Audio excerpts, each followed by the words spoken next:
So, New Jersey NATS welcomes all of you and welcomes a wonderful composer, Lori Laitman, to our second Sunday series, which, is today is not a Sunday, but it is a Saturday because tomorrow is Mother's Day. So, we are recording this and we are hoping that many people will enjoy hearing this interview, even if they couldn't be with us in person today. Um, I have very bad eyes at the moment, but I'm going to try to read just this wonderful quote or two about Lori because it's so true. I feel like I've known Lori like all my uh, career, I guess, all my adult life. We're about the same age. We come from the same area. So, and yet we've not really talked in person until this moment today. Well, that's not true. I talked to you one time, Lori, at Glendower's, one of his um, booths, Yeah, I exactly, at remember now. a NATS event or something, another NATS event. But Lori is described by Fanfare magazine as one of the most talented and intriguing of living composers. And in the Journal of Singing, it was written, "It is difficult to think of anyone before the public today who equals her exceptional gifts for embracing a poetic text and giving it new and deeper life through music." And I can really attest to that, being someone who has loved her music for all these years. And Lori, I think of you in many different ways, but your beautiful depiction of text, and I think of you as a wonderful melodic mind. I love how your melodies go and how they challenge a singer, but they're always still accessible to a trained singer. You know, they're not something where you just go, oh my gosh, it's going to take me, 2 years to learn 3 minutes of music. So I really appreciate how lyrical it is, how musical it is, how much it relates to the text, and how much I personally enjoy it. So thank you for that. Thank you. I try to be kind to singers. Yes. Well, we're going to talk a little bit about what your relationship to singers might be. But maybe before we get to that, if you would just give us a little bit of background, because I realize I don't really know much about you prior to your composing career. I know you attended Yale and got your master's degree there and have been awarded a Distinguished Alumna Award in 2018.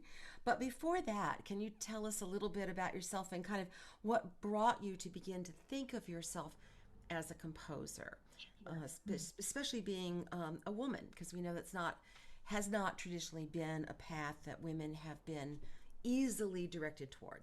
Yeah. Well, I come from a musical family, and my mother was a singer and a violinist and a pianist, and she taught music. And I was an accident. My parents always said I was the best mistake that they ever made. But I think because they were older, and I spent a lot of time thinking about this. I think because they were older, they used to want to have they had less energy and they used to plop me down in front of a record player, and I used to listen incessantly and repeatedly to kiddie records, which were very popular in the 1950s, like Pee Wee the Piccolo and Bongo the Bear.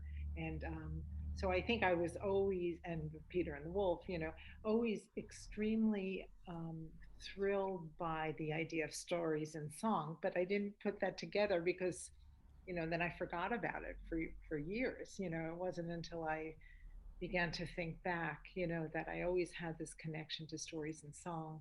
I started piano lessons when I was 5, and I started flute lessons when I was 7. My mother would drive me into New York City every weekend, and I was the youngest student of John Walmer, who had been the principal flutist of New York Oh, Phil. And my whole career, your career goals were focused on becoming a professional flutist, which and my master's from Yale is in flute performance. oh my gosh, I had no idea about that.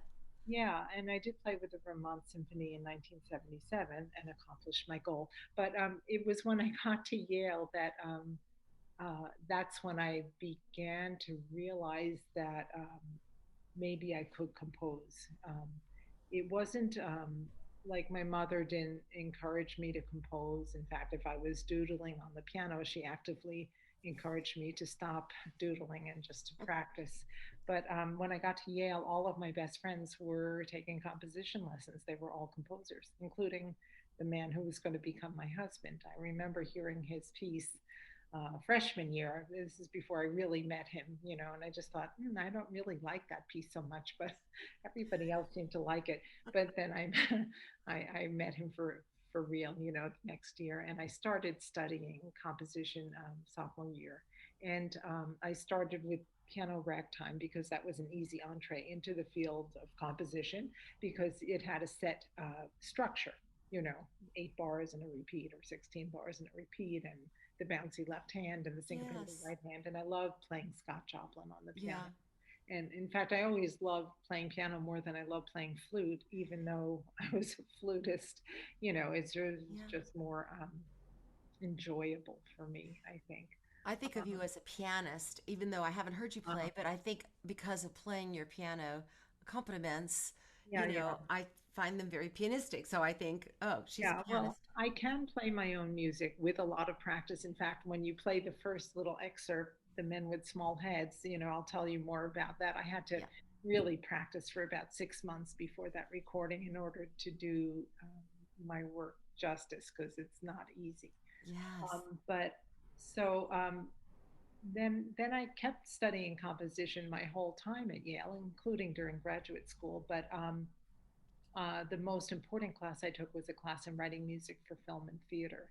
And I was very interested in that in particular because I thought that's a very concrete way of making a living as a composer, not realizing that it's really not a concrete way of making a living as a composer because that does not exist. But it was in that class taught by Frank Lewin that I learned to be sort of super sensitive to what was going on in a script or a movie and try to write dramatic music to enhance the undertone of whatever was going on. And again, it wasn't until years later when I started writing for voice that I realized that what I'm doing is still, I'm writing film music and I consider my poems to be films and I'm highlighting the most important words in the phrase and looking for changes in mood and creating the dramatic music to illuminate and magnify the meanings of the words. So, and funnily, I mean, interestingly, not funnily, that's not even a word. During It during sounds COVID, fine to me. during COVID, so many of my songs by students are being made back into films, music videos. So I feel like I've sort of come full circle, It's you so know, true. you know, Yeah. and so my own children are all musicians and they're all married to musicians and they're all incredibly wonderful and gifted, of course. But they showed an interest in composing from an early age. And in fact, I never erased this, but I had my Rameau pieces de clavecin, which I loved playing on piano. And now I can try on harpsichord because I have a harpsichord now. But my 2 year old, my youngest, at the age of 2, took a pencil and he was just like scrawling all over the music because he was trying to compose. Oh, oh, So I never erased that. And my yeah. daughter, Diana Rosenblum, is a phenomenal composer. She is just finishing up her PhD in composition at Eastman. And she is generously giving composition lessons to our 5 year old grandson every week. Wow. And she devises interesting lessons for him. He really likes composing. Well, Um, this is wonderful. You're going to be like the Bach family. Maybe not as many children, but with everybody entering the yeah, family it's, business. Yeah. it's a lot of Yeah. music around. Yes. Well, your mother being a singer, that really tells me a lot, as well as this whole idea of putting stories together. Have you ever encountered any pushback or any other than maybe your mom thinking you were doodling on the piano in terms of being a female composer in a world that has yet to completely embrace that, I think. Yeah, for me that never, I mean, it didn't even I didn't even care, I Yeah. just did whatever I wanted to do always. So I didn't pay any attention or think, oh my God, I'm a female composer. I just did what I wanted to do and I still do that. Yeah. I mean, when I went to Yale, I was in the third class of women, since they went co-ed, and there were 250 women in our class and 1,000 men. So, it was very, very uneven in terms of gender. Right. And sometimes I was the only woman in a class, but there was more, I guess, gender equality in the music classes. There was a more Hmm. healthy ratio of male to female. But yeah, never, I don't know. I just, like I said, did what I wanted to do, very Hmm. driven. Yeah. And I didn't start writing songs until 1991, when my former roommate from Interlochen College Division, I've told this story many times, but Lauren Wagner, she had won a number of international singing competitions. And one of them from Concert Artists Guild gave her the opportunity to record her debut CD. And she called me, and she said, "You have to write songs for my CD." And I said, "I can't because I don't know how to write a song." She just insisted. And so I figured, oh, I better figure out how to write a song. So I just listened to all the songs that she liked to sing. And I started to read a lot of poetry. And I found the poetry of Sarah Teasdale. And I thought she was a very lyrical poet, but she had like a twist at the end. And I thought that was a really good fit for my own style. Even though I wasn't writing songs, I was always had this. I'm a melodist, I was always lyrical. I could Hmm. always write a good melody. Um, and so the first song, real song, I mean, I wrote one in college and then didn't write anymore, was the Metropolitan Tower. And that was Oh. so easy for me to write. It just like flew out of me. And I thought, well, it really can't be any good. But Lauren said, "Oh, no, it's beautiful." And Frank Lewin, my old teacher, reassured me, and my husband reassured me. And so, and then it had a good reception at Lauren's debut Concert. recital Uh-huh. in New York. And then since then, Gregory Berg had said it was a masterpiece. And, Yes. um, Yes. Oh, it this was, is such a famous piece now. Yeah. yeah. And so, at that point, I had three young children and I was driving them everywhere. And it was very important psychologically for me to have this other identity aside from being mommy. I was very Yes. happy to be mommy, but, Right. we want other things as well. And so, it was such a thrill to have this reception for the first song that I just never stopped writing songs after that, because it became like, as soon as I finished one song, I started another. And Yeah. that's how I've written so many. And then I just wouldn't sleep at night. I mean, I would go to sleep, but I would wake up and solve all the problems of a poem or a song during the night and just scribble it on my tissue box next to my bed, or, Oh, wow. you That's so great. Well, you're so prolific, obviously, with over 300 songs that you've written. But also, I think you're a very disciplined artist. I do you think that's an accurate a uh, statement? Yeah. Well, yeah, I don't shy away from work. And if there are problems, like I worked very hard to become a good orchestrator.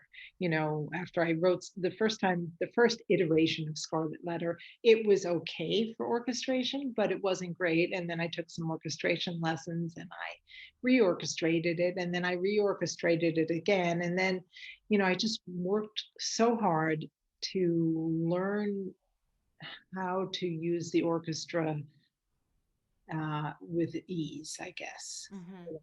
And it was during my second opera, The Three Feathers, that like that's when I felt that I had you know um, a light switch had flipped, and instead of me being terrified, which I was initially, I felt like, this is fun. And during this last opera I just orchestrated, which is only for four instruments, clarinet, violin, cello, and piano. It was not only fun, it was super fun. It was like, oh, this is great, what am I going to do here now? And Oh, it was, it's wonderful. so I would say also, I didn't, this might cut into some of your other questions, but the one vocal, so I enjoy writing for voice, and for me, all of the ideas stem from the text. I'm Mm-hmm. totally text driven. every melody comes out of the text. There's never a melody I have and I squish the words into it. Mm, okay. It's always words out, and every aspect of every song is, what can I do to set these words well for a singer and to say something about the subtext of the text. And Hmm. so, sometimes I'll use the piano to highlight a particular aspect of the poem, and I'll use rhythms or pitch or texture to highlight another thing. It's just sort of like this multi-layered interpretation of the poem. Hmm. Yes. Um, And I think that's really clear in your writing, and I love that about it. The I don't want to neglect to play the first piece that we want to oh, share today okay. in just a second. But before I do that, I know obviously you studied flute assiduously and piano and composition. You listened to your mother sing. You had friends who were singers who Yes. encouraged you to become a songwriter. But have you ever sung, or did you ever study voice, or how did you come to write so well for the voice? Do you Yeah, think? that is, I do not, I mean, I have perfect pitch, so I can sing my stuff. Every time I'm writing a song, I sing it while I'm writing it. And then the next day I'm hoarse, which must say something about my technique. You just need some voice lessons, right? Yeah, but so no, I'm not a singer. And it's just completely intuitive. And it may be from listening to Tubby the Tuba as a child and listening to my mother sing songs all the time. I mean, she had a fantastic memory and she loved to sing, even until her late 90s or her mid 90s when she passed away. But so I think, I mean, I don't really know how I know. Um, what works for the voice, but it's clear as day to me what works. Yeah. It's just like it's my superpower. It is your superpower, Lori. When I have sung your pieces in the past, I've thought, sometimes, whoa, let me get that interval just right or whatever it might be. But it always feels good in the throat. It feels like it's possible to sing it. It feels exciting to sing it because you have some challenges like that. Unexpected things for people who don't know the music yet, to their ears when they hear it, Mhm. but it doesn't feel scary, like, oh my gosh, will I get that note, or will I be able to, there's nothing in it that it all rolls through so well. I also admire your um, desire, in recent years to really become an orchestrator and to study, as you said. We have to study things that we don't know about. Now, writing for voice is your superpower, but maybe orchestration is something that you add to your Yeah. Yes. tools in your toolkit, right? And Absolutely. And always with the goal of what can I do to say something more about the text, even when the vocal line itself, when I consider it perfect and I consider that it's done its job, I always do the vocal line first. And mhm. then, sometimes it's a challenge to think about what else I could add to the interpretation with more. What can I add that will illuminate just another little corner of the text? Oh, I love that. It's so interesting. You approach it as a singer, even though Oh, you may not think of yourself as a singer. yeah, I don't. I know when I when don't think of myself as a pianist either, but well, I don't really either, but when I play the piano, people have said to me in the past, you play as if you were singing that line. that's a That's what, beautiful yeah. compliment. And this is what you do. You may not sing, but you've composed as if you were singing that line. Yeah, So let's tell us just a little bit about Men with Small Heads, which sure. is so great. And I'm going to start sharing my screen and so I can pull that up. Okay. So there are many recordings and they are all excellent, but this is the most recent recording with Stephen Powell from his Grammy nominated CD on ACES, American Composers at Play.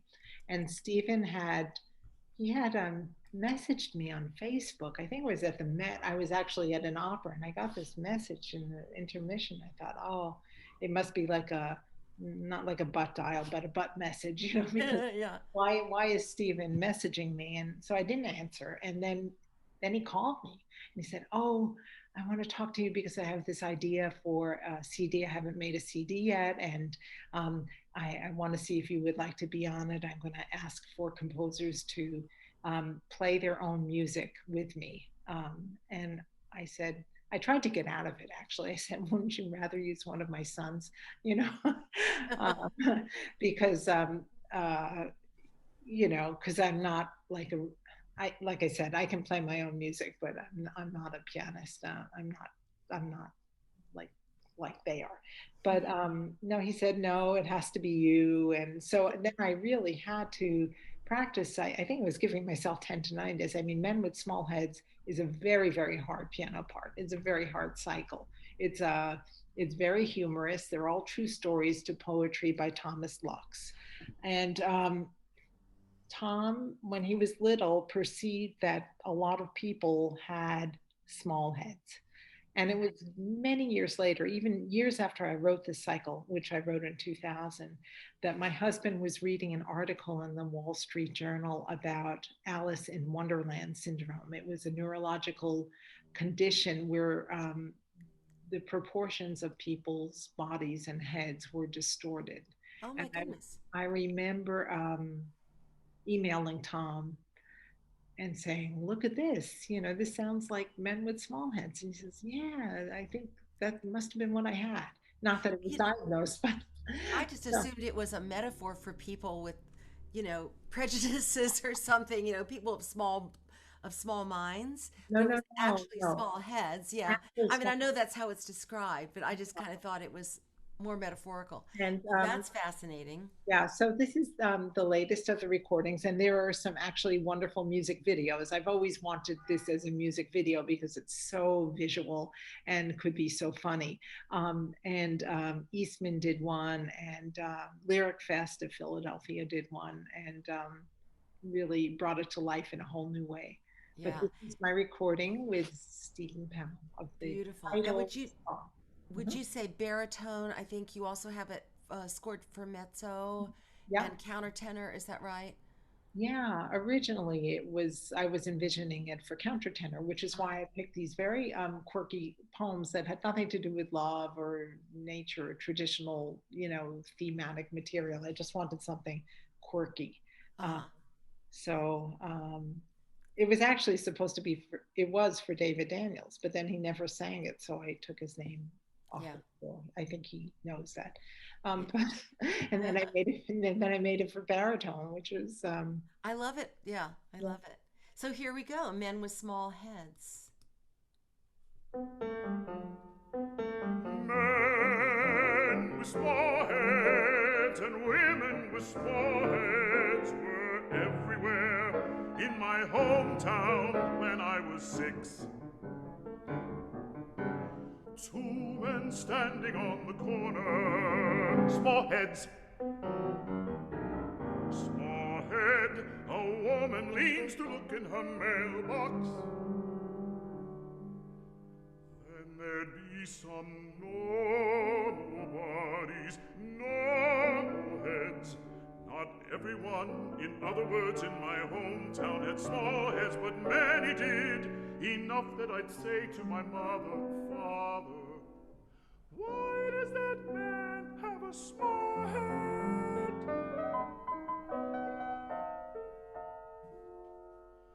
I was glad my parents' heads were normal size. They were glad I mostly didn't ask why a person with a small head had a small head within earshot of that person. Apparently, these small heads did not appear so small to them. They had my eyes checked first. They took some x-rays on my skull. Did I have migraines? Did I have pinhead fears?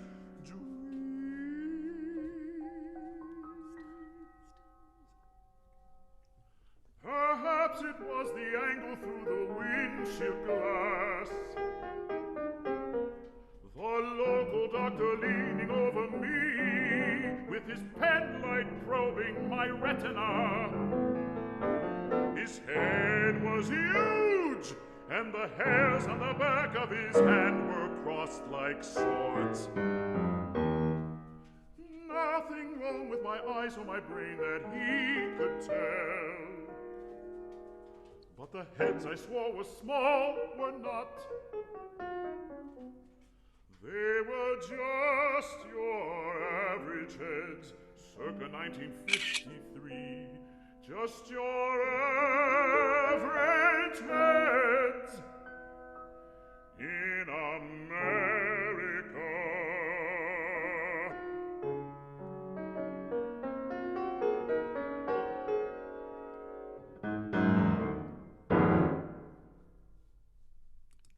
Well, brava. Oh, thank you. Really, that you're so right. That is not, hold on.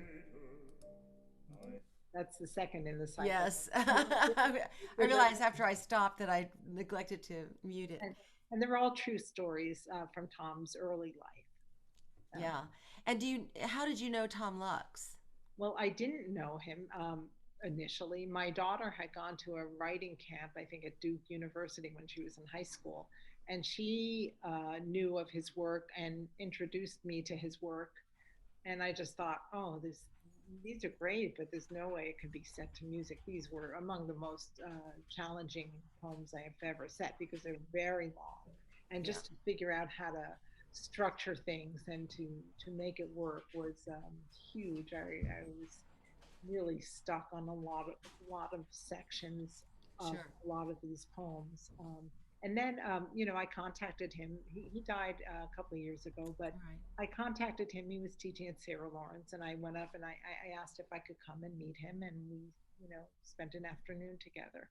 Yeah. So, So this, as I think about students who will listen to this, understanding that they can contact people, they can actually yeah, contact people like you and people like poets and make contacts with other creative people who can, influence them or help them along the way. So that's although pretty I will terrific. tell you that when I was driving up, I mean, I left where I was going with my family. I was a little bit scared because his poems are so strange, Yes. and I didn't know what was true and what wasn't true. And he had one poem about his mother murdering his father, and things like that. And I just thought, Yeah. oh gosh, you know, Yeah. is this going to It, be safe? You yeah. know, Is this in his imagination or did this really happen? Yeah. Yeah.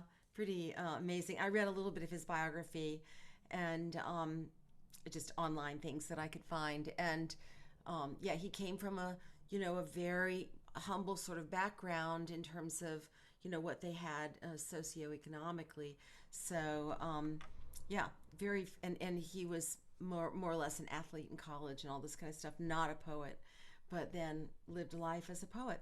I love that little Ivesian moment you have at the beginning of that about the two men with or something, the two small heads, and then you have a little, and the other corner, small heads, right? yeah, you have that little, sounds like we're going into a little bit of Charles Ives and then back to Lori Laitman. A little homage, it sounds like there. Not Um, it's not, but it sounded, the first time I heard it, I thought that. And then I was reminded of it when we listened to it here. And what a beautiful voice, Stephen Powell. So that was Yeah, and that was a such a lovely thrill treat. that it was nominated for a Grammy, and everybody thought all the composers were also nominated for Grammys, which would have been lovely. But in order for that to have been true, there would have had to be like only two composers on the disc. It has to be a certain percentage Oh, of the disc that you're on. So ah. we would have gotten their certificate, but not a statue. Yeah, good information to have, I Yeah. think, right? In case you're interested in cutting a record. Um, so while we're thinking about poets for a moment, you mentioned Sarah Teasdale, and we've just heard this wonderful piece that you said of Thomas Lux. So you've said a lot of female poets, um, but not entirely, of course. And do you feel as a female composer that you have some sort of duty to set female poets? Do you feel more drawn to them, or do you not? No, I don't feel more drawn to them. I'm drawn to good poetry, female or male. I will say that Dr. Adelaide Whitaker, who has commissioned many of my song cycles, well, not many out of 300, but like 8 or 10. That's a um, lot. Yeah. yeah, a substantial amount. She has made it a goal to have me set a lot of women poets. So Mm. for her, it was important. In fact, Men with Small Heads was commissioned by her, and that clearly that wasn't a female poet. But I think every other song cycle was a female poet, and she introduced me to the poetry of Mary Oliver. Uh, Oh, I love her poetry. Yeah. yeah, and she used to go and just sort of research um, female poets, and she'd come back from summer vacation with a ton of books for me. And Oh, that's it a great friend to have, was, someone who, it was a great, colleague to have, someone who inspires you yeah, and does some of that research for you in a sense, and presents you with choices. yeah. But there are certain poets I return to all the time. I mean, both male and female. And I would say Dana Joy is a huge force in my life. And he's male, even though some people think he's female because the name Dana The name Dana could go either way. could, yeah. David Mason, Dana and David are both librettists, for my operas. Leah Lax is not one of my poets, but she's one of my librettists. Joyce Sutphin, I have set many times. She's the poet laureate of Minnesota. Mm. And of course, Emily Dickinson and Sarah Teasdale. And then Anne Ranasinga, who was a German Jew who escaped the Holocaust, although her entire family perished, but she was sent off to England, and then she married a Sri Lankan doctor and lived out the rest of her life in Sri Lanka. Uh, Wow. I have sent many of her poems as well, and Yeah. um, so there are Well, certain poets that, particularly, let's say, if I have a commission and um, I have a time limit, I can't wait around to see how long it's going to take to get permission for something. There's a core set of my favorite poets that I know I can always turn to them and say, hey, can I get permission to set this poem? You know, and so yes, that is very handy and that is. lovely to have. Yeah. And they are like my family. You know, I'm very close with Well, I'm them. sure you do get very close when you set someone's music, someone's poetry or libretto, Yeah, um, because that's such a personal, intimate thing with them, and then it is similarly for you, and so that has to form a bond, even absolutely. if that person has already passed away. Yeah, yeah. It's very collaborative, but in a very sequential way, as opposed to opera, which is very collaborative in a, hands-on way. And then I have my own team there, including my wonderful stage director, Beth Greenberg, who has been so helpful in making suggestions here and there. And in Uncovered, this chamber opera I just finished writing, it's based on Leah Lax's memoir, and she wrote the libretto for me. And Leah grew up in, I always forget whether she grew up in Dallas or Houston. I think it's Dallas. And she was gay and she didn't know what to do about it. And she thought perhaps she was drawn to the ultra Orthodox Jewish sect, the Hasidim.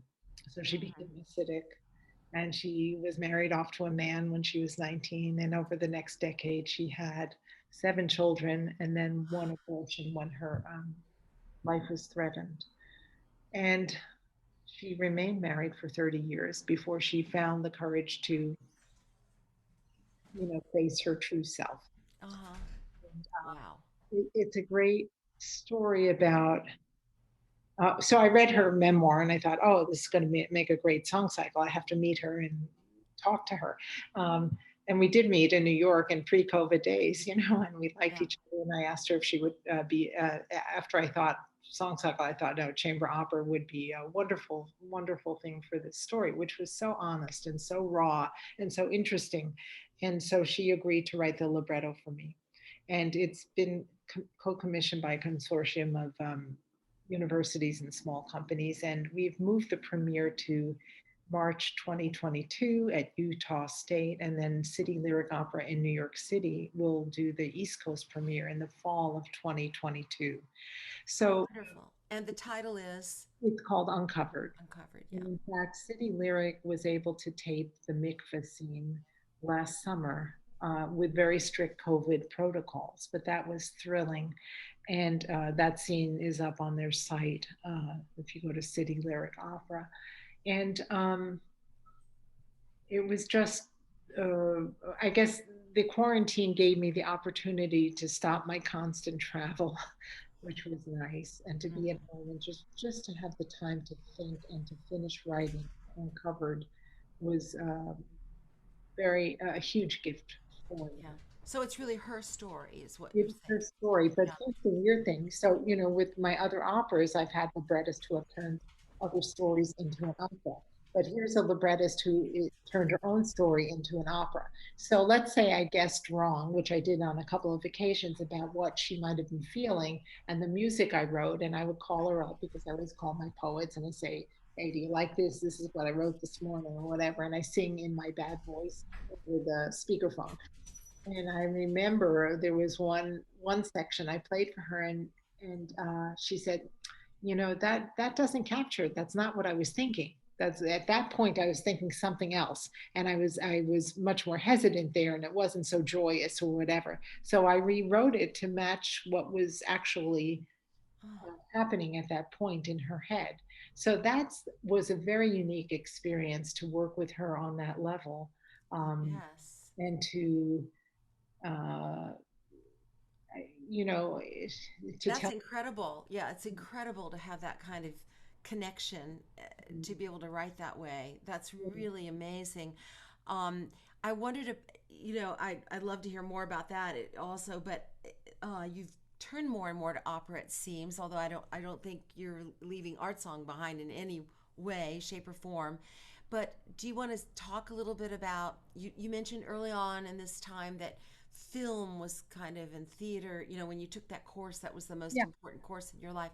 Do you see that kind of leading you toward opera now, or is opera just something that kind of happened and it kind of happened. I was rep- representing the US at an art song festival that was connecting art song composers from North America and South America called Songs Across the Americas. And it was started by Kay Kraft, who teaches at University of Central Arkansas. And they either meet in Arkansas at the University of Central Arkansas or in some South American country. And the year I was there, we met in Conway, Arkansas. And the faculty and students were putting on concerts of my music and the other composers. And one of the faculty, Robert Holden, was a wonderful baritone on faculty, and he had been assigned my Swimmers on the Shore song, which mm, was a poem by David Mason, which detailed David's father's descent into Alzheimer's. And Rob loved the song, and he loved my music, and he said, "Hey, will you write an opera for my school?" And I said, "Okay." why not? um, Well, and art writing song cycles yeah, kind of gets you to that, maybe yeah. a Well, little bit. it's the same process for me. Everything comes from the words. Of course, it's very scary because there are a lot more words to set in a libretto than a song. Um, so there's the technical level. How do I set these words well for a singer so that I'm highlighting what I consider to be the most important phrases? But in an opera, of course, you have the issue of character. And how do you make distinct musical portraits of each character which reveal something about the psyche of each character? Hmm. And I just sort of did it, and learned when I was doing it. I think I keep learning. Um, and I like it, and like I said, I revised Scarlet Letter many times, and that was I had extra time because after the premiere at UCA, I met Beth Greenberg, my wonderful stage director, and she brought the opera to the attention of Opera Colorado.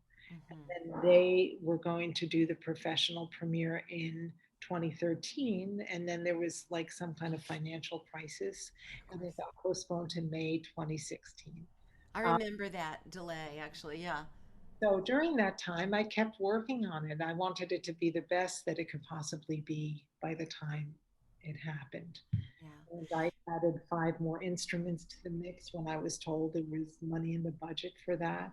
And then right before the premiere, Elizabeth Futrell was supposed to be our Hester Prynne. She was very committed to the project and Yeah, they beautiful singer. yeah, wonderful. But she had to pull out, and we were so fortunate to find Laura Claycomb, extraordinary artist and coloratura. And because Laura had this extraordinary range, I rewrote a lot of Hester's music for to highlight her range right at the very end, you know. That Uh, is so great. and so Hester, um, the role of Hester can actually be sung by a coloratura, or it can be sung by a lyric, or it can be sung by a lower soprano. And sometimes I have many choices in the score. Sometimes I'm beginning to learn. Some students are choosing the very high option when they should not be choosing the very high option. You know, and I may put some message into the score in terms of performance practice that, I love that idea. you know, because um, if you can't float something very high, then you should Don't take the choose it. lower option. You Yeah. know, This brings me to a question I've had because through the years I've been fortunate at times to, have a composer to premiere some composer's work or to, that's basically what I've done. And when they are there with you, you're working on it on your own, and you might find certain aspects of a vocal line, you know, a little too hard or maybe they just don't highlight, when a dramatic moment and it goes somewhere in your voice that isn't as juicy, let's just say. And so I've found time and again the composer says, "Oh well, let's change that. What would you like? What would you like that to?" So tell us about how you deal with that and yeah. how free should singers be to address composers, living composers. Well, it depends on the composer's style. You know, for me, it's the drama of of the moment, and there are many ways to get that drama. And I always adopted Lauren Wagner's motto: "A happy singer is a good singer." So I'm always pretty much always willing to change a note here or there to make it feel right for that particular singer. Um, it may not be my favorite choice to have a different note there in the melody, but you know, it makes it somebody happy, so it's okay with me. But you know, it really depends. If I were a composer like my daughter who writes a lot of 12-tone music, I would not have the freedom to make those changes. Absolutely, yeah. But because I'm a vocal composer looking for drama, you know, I mean, sometimes a fortissimo can be have the same dramatic effect as a pianissimo, you know, and I mean, there is an overall arching, you know, architecture to my melodies, I would say, and notes connect over the song over time, you know, somehow to form this sort of uber thing that's going on. But uh, you know, like I said, if you're not going to sound good on the note, what good is it? You know, Yeah, it is after all a note, I guess. But yes, but you're saying that you actually had rewritten whole sections for the coloratura. So absolutely. that's even that. And I love your idea of putting some of that information into the score so that especially singers who may not, they're trying to honor what they think. I think about this all the time as a singer through the years. Which of these possible choices that the composer seems to have given me here, if I Yeah, have more than one option, yeah. what do they want? What if For they're me, gone now? the one that sounds the best in your voice. So Perfect. That is what I'm going to go on from now on. yeah, Not I mean, attempt that note no matter what. when I was writing this and I called my mom and I was playing it for her over the phone, and she just said, and this is even before I made it for coloratura, she says, "Why do you have so many high notes? You're going to wake the baby." And I said, "Mom, it's an opera, you know, Right. poetic license, but it's something to keep in mind, you know." Yes, indeed, indeed. Um, so you've talked about your mom, you mentioned your husband, your Mhm. children, all of whom are musicians. And so I was kind of wondering if you have particular people that you go to for their ears Mhm. or their thoughts, Yeah, absolutely. and yeah, and and how do you do that? And who are they? You don't have to name names, but give us an idea. Yeah. And do you feel in any way that limits your unique, your originality? Yeah, I don't have to take their suggestions if I Right. disagree. Um, in the beginning, I had no confidence, because I don't have a degree in composition. And when I was studying composition, if you wrote anything melodic or lyric, it was pretty much frowned upon. Right. And so at the beginning, I was very scared. Would people think my songs were stupid because they're pretty, or I'm stupid because I write pretty music or whatever. So I needed a lot of confidence building, and I got that from Lauren Wagner, who reassured me, and her pianist Fred Weldy, and my husband Bruce Rosenblum, and my former professor Frank Lewin. And that gave me the courage to keep writing and to go on. Now, when my kids were growing up, they had a lot to say. And we would argue a lot about word setting. I remember, when I was writing Men with Small Heads, uh, I think two of them didn't like the way I said 1954, and we argued like all over dinner. And I just said, well, it's my song. Go write your own song. You know? And I Love it. remember being stuck in the third of those songs, a small tin parrot pin. Normally, I start at the beginning, and everything flows out of there until I'm at the end. And sometimes I hit a brick wall, and sometimes I don't. It's easier when I don't. But I really hit a brick wall with small tin parrot pin, and I had the beginning, most of the beginning, and I had most of the end, which is very unusual. But I couldn't get the middle. I just was stuck. And I remember just like not sleeping and thinking all day and all night for maybe 3 days. And then I came up with the solution, something that would work with both ends that I had. My youngest son was, I think, 14 at the time, and he came home and I said, I have it, Andrew, listen to this. And I played it, and he said, Mom, you don't have it. You have the line break in the wrong spot. It has to be this. And I said, oh no, I disagree. And he says, why don't you ask the poet? So I emailed Tom Lux, and Tom said, your son is right. So I rewrote that section. So nowadays for me, like my husband, I can tell with, just one glance whether he likes it, doesn't like it. I'm a little bit scared of his opinion still. The biggest person that I can rely on, I think, is my daughter, and I will send her stuff. And if she just says this is great, Hmm.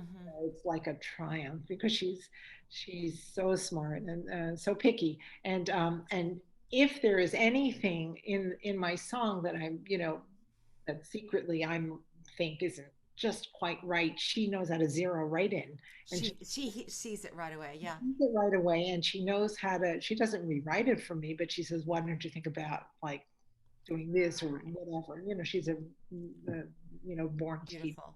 Yeah. So Gives you that new light bulb moment yeah, to be able to think it differently. so Yeah. she's my big my teacher. Oh, that's lovely. What a lovely thing. Mm. Um, yeah, I had something in there I wanted to ask you. Oh, quickly, I'm going to ask you this, and I want to play your song, and then if anybody has questions, I want you to get ready to ask them. Um, but I wondered, maybe it's just different. Probably that's the going to be your answer, but I want to know what your answer is. In every single piece you write, those that like Metropolitan Tower that just go zoom, and you think, well, it couldn't be very good because it was so easy, Yeah, or something like this Men with Small Heads that had a section that just, yeah, do you feel when you do get through that hurdle, yeah. do you feel like that's a better piece, or do you think that piece that just had that creative juice all the way through, where do you feel more satisfied, I guess? I'm satisfied with every piece I write. Like Good. piece I write, I say to my husband, "This is a masterpiece," and he says, well, "That's different." It's like, you know, Good for you. That's great. I'm very happy, and I'm very proud of everything I've written. And I listen to it now, and I listen back to my old songs. And I actually went through a series of revisions in 2017 that was brought on from having the knowledge of orchestrating so much. And I went back through the piano parts and I changed a bunch of things to make it even a little bit more colorful. You know, Mm-hmm. but I rarely change, and even now I've just returned to Ludlow, my opera about immigration as seen through the 1914 Colorado mining town disaster, to David Mason's wonderful verse novel.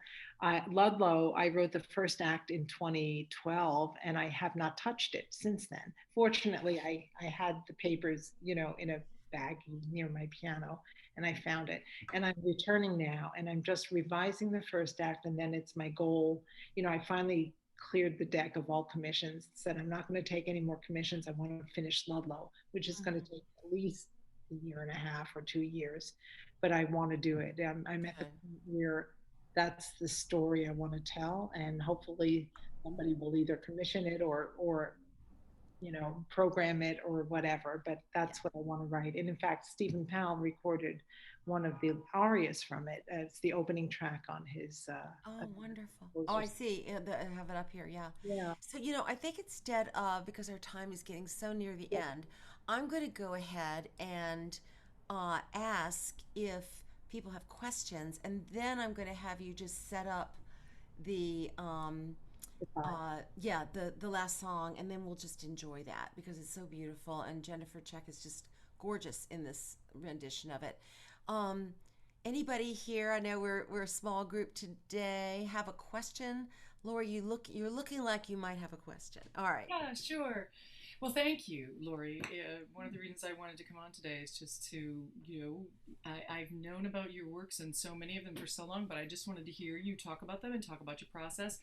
Full disclosure, my husband's a composer, so I live the process and I do for him what your children and husband do for you, Yeah. or I try to help with certain things when he's composing. But What is his name, Lori? Oh, you're not going to know him probably because he's not really working as a composer. His name is David Smith, and it's very common too. But he's coming back to it now. But he's in academia, and he's been a dean, and he just hasn't had the time. He's like, I can't wait, like, and go back to the professor, and to be a professor, and I'll have time to write again. So Yeah. anyway, so I guess my question is, first of all, are you usually writing with some voice in mind? I noticed that you write for many different keys and voice types, which I think is great. Yeah. But how does that come about? Well, almost everything I'm writing or have been writing for the past, decade or so has been commissioned. So, Yeah, it depends on who's commissioning me, and then I'm writing for that voice, that particular voice, but obviously not just for one voice, but for all yeah. mezzos or all sopranos or So whatever. then, I don't have an issue writing for different voice types. right, and but I see that you might have one work that's then you have several listed for Ah, soprano, for yeah, mezzo, for tenor. yeah. Yeah, so here's the thing. Because of the way I work, the DNA of my music is really found within the melody and the harmony.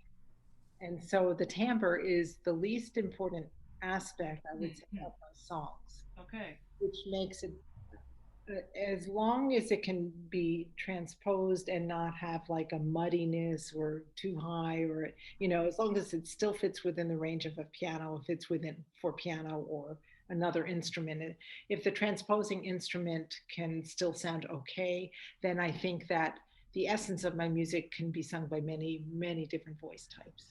Great, because I mean it's not even just low, medium, high. You have specific. This one's for the soprano. This one's for the mezzo. This one's for the baritone, which aren't necessarily the same thing, Yeah, right?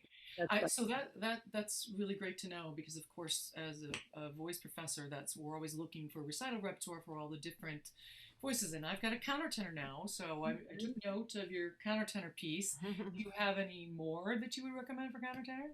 Yeah, yeah. There's my wonderful countertenor, Daryl Taylor, recorded on my double CD for Knoxo. Daryl. Yeah, he's great. He did, and I Will Bring Them, which is my only biblical thing. And he did one Sable Pride, which sets the Harlem Renaissance poet County Cullen. But because the second song uses the N word, and it's about race, it may be best sung by African Americans rather than white people or other people. but I mean, it's hard to say. That's a question about whether people would be comfortable with that. But and I think there are a few other things that can be sung by countertenor. All you have to do is go to my site and type in countertenor, and everything will pop up. Yeah, Great. I've really appreciated that. Yeah, Lori, sorry. Oh no, I had Well, one more. Sorry. yeah, sure, go. So your commissions. You, you have do poet do singers just come right out and contact you and say, I want to commission you to do such and such a piece, or directors want you to write Yeah, yeah. and Mostly singers. mhm. You know, um, And just the process of that. Do they find you talked about it a little bit? Do you like them to say, I'm interested in this poet or these poets, or would you rather have a theme and then you say, I'm excited by this poem or this you know, poet? it really varies a lot. I mean, I always have a folder on my computer, poetry, possible poetry to set. Yeah. And uh, it depends on the singer. Sometimes, we have a lot of conversations back and forth. One of my most recent cycles was commissioned by the BBC and the Royal Philharmonic Society for Kyrgyzstani soprano Katerina Conradi, who was a BBC New Generation young artist. Mm. And so with Katerina, I wanted to set the poetry of Alicia Stallings. A.E. Stallings is what she goes by. And I was also hoping to set a recently deceased wonderful British poet, Elizabeth Jennings, but that I didn't wind up getting permission that was acceptable for me for Elizabeth Jennings. So, um, I sent her a bunch of things, and some of the things that I wanted to set, she didn't want, and Mm, so we talked, and I wound up writing a cycle about childhood as seen from the mother's point of view. Mm. Mm. So it's sort of, it's a process to figure out what to write about, how to structure it, what poems are going to work. Can I get the permission if it's not a dead poet, things like that. So sometimes people come to me with a specific poet in mind, like Adelaide, with Sylvia Plath cycle, or sometimes somebody just wants a cycle about horses. Jean Del Santo wanted a cycle about horses, and then I do the research for the poetry. Mhm. So it's very varied with the cycle about motherhood and childhood as seen through the mother's point of view. The BBC also had to, according to my contract, give the permission to me. So even after Katerina and I had chosen what we wanted, it had to be okayed. There are many different levels, and Sure. permissions are not always easy to get. Sometimes they're easy, sometimes they're not, and that will eliminate a bunch of living poets depending on which publishing house they're with. It's so interesting. I can't imagine not wanting your poem to be set. Well, Except, of course, Goethe was very picky about that too, and a lot of other famous people down the way. I mean, I get that they just want it to exist, I guess. yeah, because then, The work. whenever you hear the poem or see the poem again, then it's like forever altered. Well, at least in my mind, Yeah, uh, all I do is hear my music. of course. Yeah, but I mean, I think the poet would still hear the A poem. lot of poets like it, and it's Yeah, always when I can make my poets cry, I'm very happy, I'm cry sure with you joy. are. Yeah. Well, our hour is up in just a blink of an eye. I do want to play this last piece, though, and it's just so lovely, and I think it's a beautiful way for us to exit. But before that, I just want to say thank you, Lori, for a wonderful, rich time with you. And boy, I've really gotten so much out of it myself, and I feel so much more ready to move forward with your pieces with my students and, um, you know, uh, programming things that you have composed, which I've always enjoyed, but I feel more energized than ever because I feel like I have a little bit more of an idea now of how to how to approach it. But also, would you, if there's anything else you want to say, any upcoming special thing that's Oh, coming up, and there- also if you want to introduce the song, and then we'll move yeah, on to there music. is, I have, well, a lot of my COVID postponements are coming due in 2022. So I have a lot of things going on. Scarlet Letter is going to be at University of Oklahoma, and Oh, I had the two premieres of Uncovered, and Opera Steamboat is doing the Three Feathers. But I have two upcoming CDs. I actually do want to share my screen for 1 second, and let's see, how am I going to do this? Let me make you a co-host for Oh, just I can just put this in the chat. okay, or I've made you co-host if you Oh, rather. okay. Either Let's way. see. Well, if I share my screen, Yeah, that's better because for the recording, the chat goes away. do You'll you want see that? This, Yes. this I don't want you to see. This is what I want you to see. Our women people. Yeah. This is the new CD coming out on ACES at the end of this month. That is my grandmother on the Oh, cover. fantastic. And the centerpiece of the CD is a song cycle for SATB, vocal quartet, and four hands piano. And it is about women's suffrage. So Perfect. the title. And I've got my mother's photo in the CD, me as a little baby, and the 3-year-old on the back, and then me as a grown up in the middle. So, but I just love this cover. So Oh, it's it's a tribute yes. to her because she was the one who was so obsessed with music and made sure her kids, even though she never learned to play, she made sure her kids were musicians and her grandchildren, and now it's the influence is going down into her great grandchildren, Mm, and that is really wonderful. Gives me goosebumps. Well, uh, I really look forward to that for sure. so Um, if I wrote for my father's 80th birthday. I don't even know what year he was 80, but he died in 2015 when he was almost 100, so it must have been around 2005, 2006 when I wrote it. And this was one of the songs that was just flowing out of me like so fast that I could barely write it down. And then I played it for my husband, and he just said, "It's very poppy. I don't think it's very good." And so I yeah. this complex about it. And then we went to record it with Jennifer Check and Warren Jones, and Warren was so effusive about this and said this may be the most beautiful thing you've ever written. And there are a couple of different iterations of it, for different voice types, but also there's another arrangement for clarinet, voice, and piano, where I add a couple of measures because it's standalone piece, and not coming out at the end of my four Dickinson songs. But it's one of my favorites, despite my early complex about whether it was any good. Well, it's a favorite for sure of mine as well. So, and Jennifer does a beautiful job with it. So think I have it queued up, and here we go. If I. Uh-oh. Before I Oh, discovered this Pepper, darn wall ad. shopping was very Hold on. sad. I would never find anything Lovely. my Okay.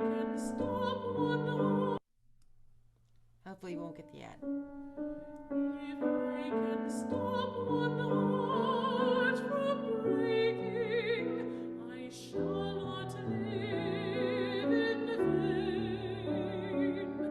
If I can ease one life aching, a cool one pain.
That's so lovely. What a wonderful way to spend a few minutes on this day. Thank you, Lori, and best of everything to you and as you travel today. And we'll look forward to maybe another conversation someday.